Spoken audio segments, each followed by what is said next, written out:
Di sebuah daerah yang tenang dan religius, seorang ustadz yang dihormati tiba-tiba mengalami sesuatu yang mengerikan. Perutnya membengkak dan terus membesar secara misterius. Apa yang sebenarnya terjadi? Apakah ini hanya penyakit biasa, atau ada sesuatu yang lebih besar di baliknya? Assalamualaikum warahmatullahi wabarakatuh. Halo pecinta cerita yang penuh makna, apa kabar semuanya? Semoga semua dalam keadaan sehat dan bahagia. Sahabat semuanya, jangan lupa tuliskan komentar yang baik setelah menyaksikan video ini. Sudahkah kita membaca sholawat hari ini? Dan mari kita berdoa semoga kita serta keluarga kita mendapat hidayah dan ridhonya. Amin. Kisah ini berawal dari seorang ustadz di Jawa Barat yang dikenal oleh masyarakat sebagai sosok yang saleh dan berilmu. Namanya Ustadz R, seorang pria parubaya yang selama bertahun-tahun menjadi panutan bagi banyak orang di daerah itu.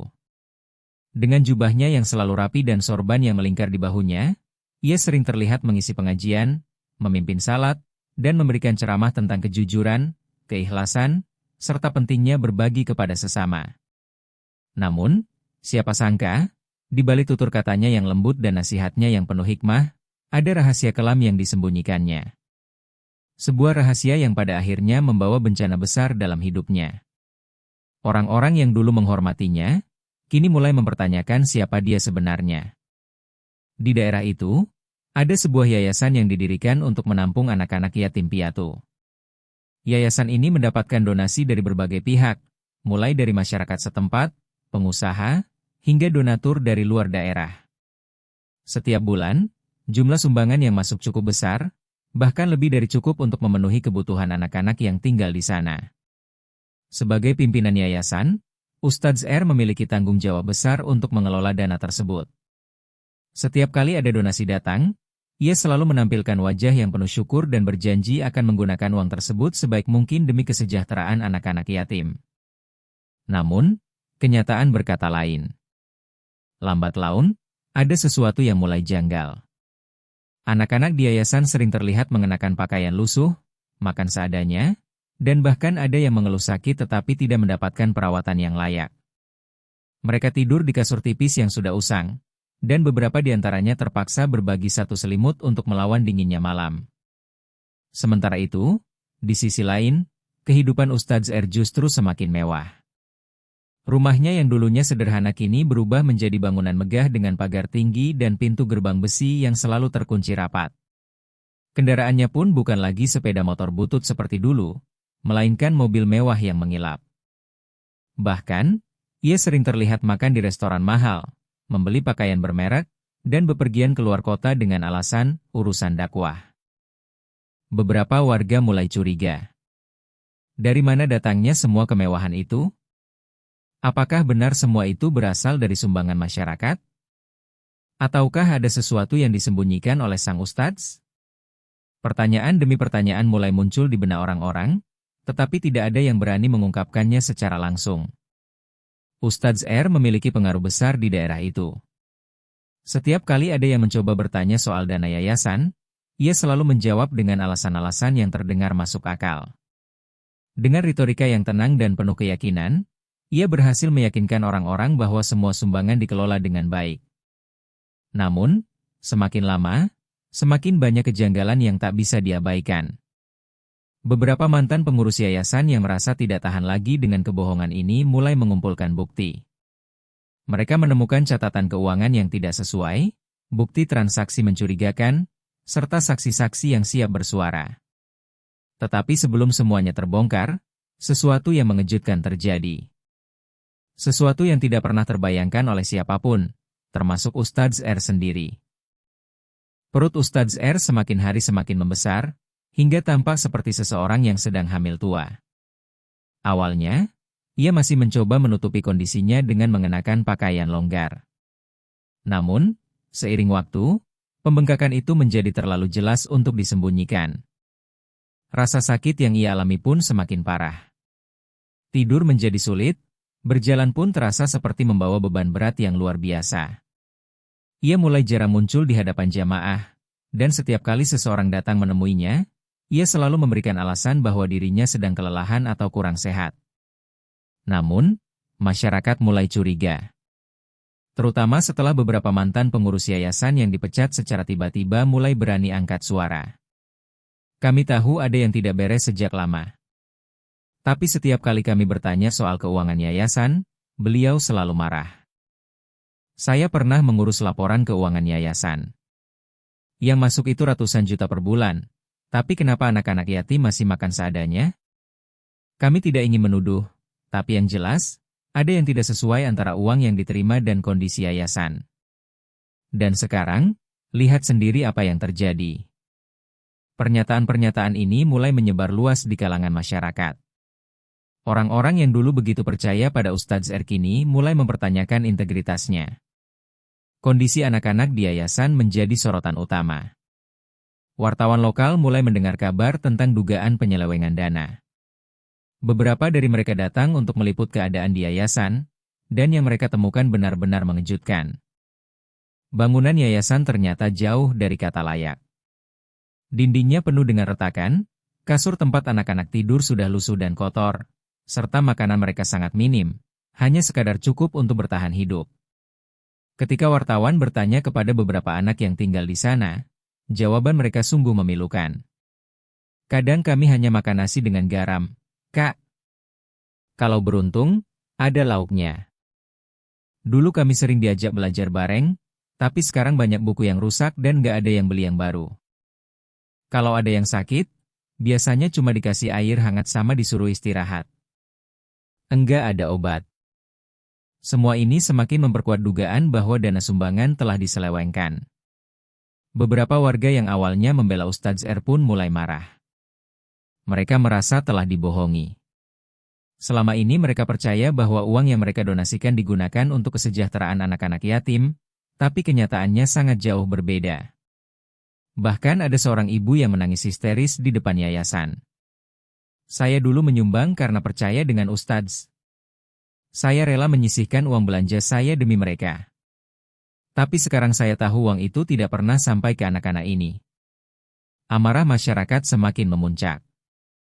Beberapa dari mereka datang ke rumah Ustadz R untuk meminta penjelasan. Namun, ketika mereka tiba, yang mereka temukan adalah seorang pria yang jauh dari sosok yang dulu begitu karismatik.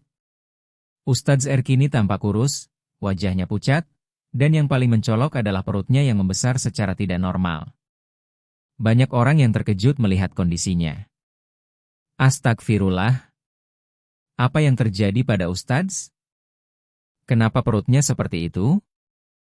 Ini penyakit atau azab? Namun, di balik rasa terkejut mereka, ada satu hal yang lebih penting. Masyarakat ingin jawaban. Mereka ingin tahu kemana uang sumbangan mereka selama ini digunakan. Di tengah rasa sakit yang semakin parah, Ustadz R masih berusaha mengelak. Ini fitnah. Kalian jangan percaya dengan mereka yang ingin menjatuhkan saya. Namun, pengelakannya tidak lagi bisa dipercaya. Terlalu banyak bukti yang menunjukkan bahwa ia telah menyelewengkan dana sumbangan. Salah satu warga berteriak, kalau memang tidak bersalah, kenapa anak-anak itu masih hidup susah sementara Ustadz bisa hidup mewah? Tidak ada jawaban dari Ustadz R. Ia hanya terdiam, matanya berkaca-kaca, dan keringat dingin mulai mengalir di wajahnya. Keadaan semakin memanas, hingga akhirnya, seorang mantan pengurus yayasan yang dulu bekerja paling dekat dengan Ustadz R berdiri di hadapan semua orang dan mengatakan sesuatu yang mengejutkan. Saya tahu semuanya. Saya punya bukti bahwa uang sumbangan tidak pernah sepenuhnya digunakan untuk yayasan. Ustadz R menggunakan sebagian besar dana itu untuk kepentingan pribadinya. Ada transaksi pembelian rumah, mobil, dan berbagai barang mewah lainnya yang semuanya menggunakan uang yayasan. Suasana mendadak hening. Bukti yang disodorkan berupa catatan keuangan dan bukti transfer yang jelas mencantumkan nama Ustadz R. Tidak ada lagi yang bisa disangkal.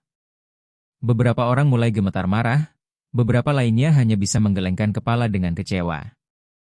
Dan saat itulah, sesuatu yang mengerikan terjadi. Ustadz R tiba-tiba berteriak kesakitan, tangannya memegangi perutnya yang kini membesar seperti akan meledak. Ia jatuh tersungkur di tanah, napasnya tersengal-sengal. Tolong, saya tidak tahan. Warga yang tadinya marah kini melihatnya dengan rasa ngeri. Ada yang langsung beristighfar, ada yang menjauh karena takut, dan ada pula yang mendekat untuk mencoba menolong. Namun, satu hal yang pasti, orang-orang mulai percaya bahwa apa yang terjadi padanya bukan sekadar penyakit biasa. Beberapa orang mulai berbisik, ini bukan penyakit, ini balasan. Seseorang yang lebih tua di antara mereka berkata lirih, dosa pada anak yatim tidak akan dibiarkan begitu saja oleh Tuhan. Ustadz R dilarikan ke rumah sakit, tetapi kondisinya semakin memburuk. Para dokter tidak bisa menjelaskan apa yang terjadi. Tidak ada penyakit yang bisa menyebabkan perutnya membengkak seperti itu tanpa alasan medis yang jelas. Di saat yang sama, penyelidikan terhadap kasus penyelewengan dana yayasan mulai berlangsung. Polisi dan pihak berwenang akhirnya turun tangan setelah laporan resmi diajukan oleh beberapa mantan pengurus yayasan. Kini, rahasia yang selama ini disembunyikan mulai terbuka satu persatu. Dan Ustadz R hanya bisa menyesali perbuatannya, saat tubuhnya sendiri kini perlahan menjadi saksi atas dosa-dosanya. Di rumah sakit, Ustadz R terbaring lemah dengan perut yang semakin membesar. Nafasnya tersengal, tubuhnya menggigil, dan wajahnya tampak penuh ketakutan. Dokter yang menangani kebingungan karena tidak menemukan penyebab medis yang jelas atas kondisinya. Kami sudah melakukan berbagai pemeriksaan, termasuk USG dan CT scan, tapi tidak ada tanda-tanda penyakit yang bisa menjelaskan pembengkakan ini. Organ dalamnya dalam kondisi normal, tidak ada tumor, tidak ada infeksi parah, tetapi perutnya terus membesar. Kabar tentang kondisi Ustadz R yang memburuk menyebar luas. Orang-orang yang dulu mengaguminya kini hanya bisa menggelengkan kepala. Sementara itu, penyelidikan terhadap penyelewengan dana yayasan semakin intensif. Bukti-bukti transaksi mulai dikumpulkan, rekening pribadinya diperiksa, dan hasilnya semakin memperjelas betapa besar jumlah uang yang telah ia gelapkan. Polisi akhirnya menetapkan Ustadz R sebagai tersangka. Meskipun tubuhnya semakin melemah, ia tetap harus menghadapi hukum atas perbuatannya. Dalam kondisi sakit, ia dipanggil untuk memberikan keterangan. Di depan penyidik, dengan tubuh yang semakin melemah, ia akhirnya menangis dan mengakui semuanya. Saya hilaf. Saya tidak pernah berniat mencuri. Awalnya saya hanya ingin menggunakan sedikit untuk keperluan pribadi, tapi lama-lama saya tidak bisa berhenti. Namun, penyesalan itu datang terlambat. Kondisi Ustadz R semakin kritis. Dokter tidak bisa berbuat banyak, dan akhirnya ia dipindahkan ke rumahnya untuk dirawat oleh keluarganya. Di hari-hari terakhirnya, ia tidak bisa tidur nyenyak. Setiap malam, ia mengigau, menangis, dan berteriak seperti melihat sesuatu yang tidak kasat mata. Jangan ambil uang itu. Maafkan saya. Maafkan saya. Orang-orang yang merawatnya mengatakan bahwa ia sering menyebut nama anak-anak yatim yang pernah ia hianati. Seolah-olah mereka datang dalam mimpinya, menatapnya dengan mata kosong, penuh kesedihan. Dan pada suatu malam, dalam kesunyian, ia menghembuskan nafas terakhirnya. Namun, bahkan setelah kematiannya, kisahnya tetap menjadi perbincangan. Bagi sebagian orang, ini adalah azab yang nyata. Bukti bahwa kezaliman terhadap anak yatim tidak akan dibiarkan begitu saja. Sementara bagi yang lain, ini adalah pelajaran berharga, bahwa keserakahan hanya akan membawa kehancuran. Yayasan yang sempat terpuruk akhirnya mendapatkan pemimpin baru.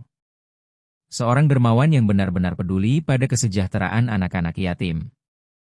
Perlahan-lahan, keadaan yayasan membaik. Namun, kisah Ustadz R tetap dikenang sebagai peringatan. Karena mengambil hak anak yatim bukan hanya sekadar kejahatan, tetapi dosa besar yang bisa membawa malapetaka di dunia maupun akhirat. Dan janganlah kamu mendekati harta anak yatim, kecuali dengan cara yang lebih baik, hingga ia dewasa. Quran Surah Al-An'am ayat 152. Semoga cerita ini menambah pengetahuan, inspirasi dan motivasi kita. Mohon maaf apabila ada cerita yang salah atau kurang berkenan. Terima kasih. Wassalamualaikum warahmatullahi wabarakatuh.